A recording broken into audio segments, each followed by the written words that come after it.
संपूर्ण देशामध्ये भ्रष्टाचार निर्मूलन सप्ताह साजरा केला जात आहे।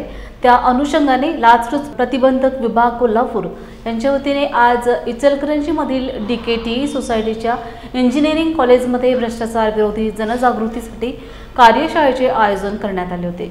यावेळी लाचलुचपत प्रतिबंधक विभागाचे पोलीस निरीक्षक राजेंद्र सानप यांनी संवाद कार्यशाळा घेण्यामागचा उद्देश हा भ्रष्टाचार व लाचलुचपत संदर्भातील गंभीर बाबींबद्दल जनतेमध्ये जागरूकता आणणे, भ्रष्टाचार विरोधी कायद्याची माहिती देणे आहे।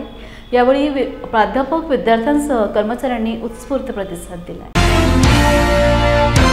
पण त्याला त्याचे हक्क माहिती नसतात। हक्क माहिती नसल्यामुळे तो तसाच बसून राहतो, तसाच गरिबीत राहतो आणि माणसाला पद, प्रतिष्ठा आणि पैसा या तिन्ही माणसाच्याच मूलभूत गरजा झालेल्या आहेत।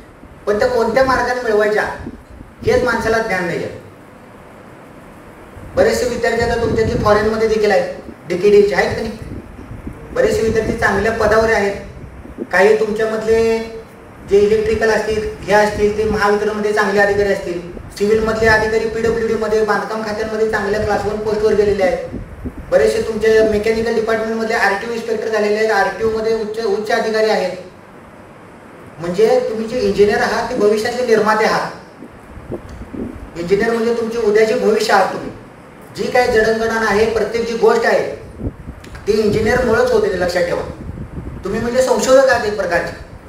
तर भविष्यातले समाज बदलाची जी जाणीव आहे ही तुम्हाला करून देण्यासाठी आज आम्ही आलेलो आहे। तुमच्याकडून कोणी सरकारी कामासाठी तुमच्या घरातल्यांच्या, तुमच्या नातेवाईकांना, ह्या सगळ्यांना आमच्यापर्यंत हा संदेश पोहोचवा की कोणत्याही शासकीय कामाला तुम्हाला 1 रुपया द्यावा लागत नाही। परंतु तुमच्या शासकीय कामासाठी जर कोणी पैसे मागत असेल, कोणत्याही प्रकारची लाच मागणी करत असेल, कुठलीही भेटवस्तू स्वरूपात मागणी करत असतील, तर त्या ठिकाणी आम्हाला अँटी करप्शन ब्युरो कोल्हापूर या ठिकाणी तुम्ही संपर्क करून निसंकोचपणे आम्हाला कळवा। तुमचं कुठलंही नाव, कोणाचंही नाव त्याच्यामध्ये डिस्क्लोज होत नाही, तुमचं कुठलंही नाव पुढे येत नाही, त्यामुळे तुम्हाला कुठल्याही दबावाला भीती म्हणजे बळी पडण्याची गरज नाही। त्याचप्रमाणे आमचं पूर्ण पोलीस डिपार्टमेंट तुमच्या सदैव पाठीशी आहे, लक्षात ठेवा। तुमचं जे प्रलंबित काम आहे, आता समजा तुम्ही आता कास्ट व्हॅलिडिटीसाठी किती जणी कास्ट व्हॅलिडिटी देऊन इथं जॉईन झालेले आहेत, तर कास्ट व्हॅलिडिटी तुम्ही त्यात किती जणांनी पैसे देऊन काढले असतील?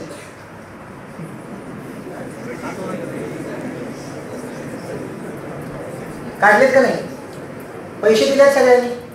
मग त्यावेळेला ही कास्ट व्हॅलिडिटी तुम्हाला 1 रुपया द्यायची आवश्यकता नाही, तरी पण तुम्ही कास्ट व्हॅलिडिटीचे पैसे आलं लक्षात। हा समजा भ्रष्टाचाराविरुद्धचा लढा आहे। तुमचं कास्ट व्हॅलिडिटीचे हे झाले किरकोळ विषय। PWDचे आणि असतात, बांधकाम विभागात असतात, कॉन्ट्रॅक्टर असतात। तिथे कोणाची एवढी कॉन्ट्रॅक्टर वगैरे आहेत का? कंपनी कोणाची आहे? कोणाच्या इथे वडिलांची कंपनी आहे? किती अधिकारी येतात कंपनीमध्ये विजिटला? GSTचे अधिकारी येतात, बरोबर आहे, पोल्युशन बोर्डचे अधिकारी येतात, फॅक्टरी इन्स्पेक्टर येतात। तर अशा प्रत्येक अधिकारी जे लाच घेतात, मी सगळे अधिकारी लाच घेतात असं माझं म्हणणं नाही, परंतु जे पैसे घेतात तुम्ही पैसे देण्याची गरज नाही तुम्हाला। परंतु आपल्या समाजामध्ये भ्रष्टाचार हा शिष्टाचार झालेला आहे। तुम्ही असं मनात बिघडवून घेतलेलं की तुमचे वडील, आजोबा, भाऊ हे जे काही करत आले तेच तुम्ही करत जाणार भविष्यात।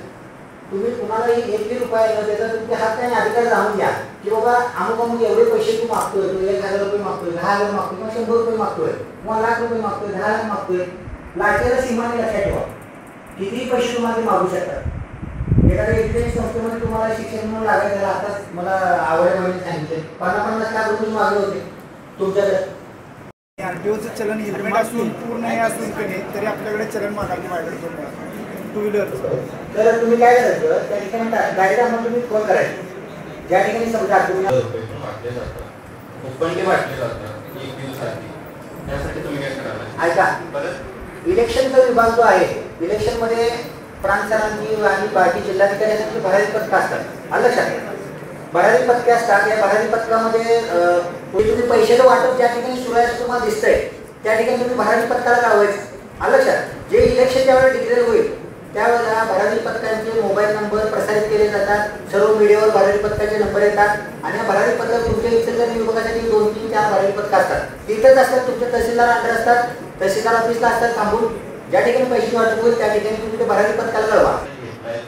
नाही तसं नाही होत, लाच देणं म्हणजे काय आहे?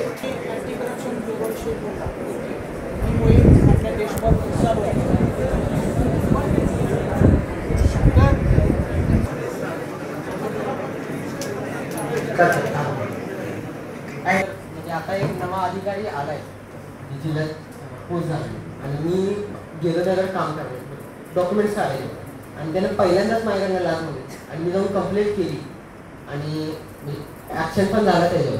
मग मी त्याच्या टार्गेटमध्ये आलो ना. ऐकून घ्या. आणि तो माणूस करप्टेड आहे. जर तुम्हाला वरनं पॉलिटिकल प्रेशर आणि महाराष्ट्र पोलिसांचं प्रेशर असं किती केस दाखवा तर त्या केसमध्ये तुम्ही काय करताय? त्यातनं पॉलिटिकल लीडर सुटते.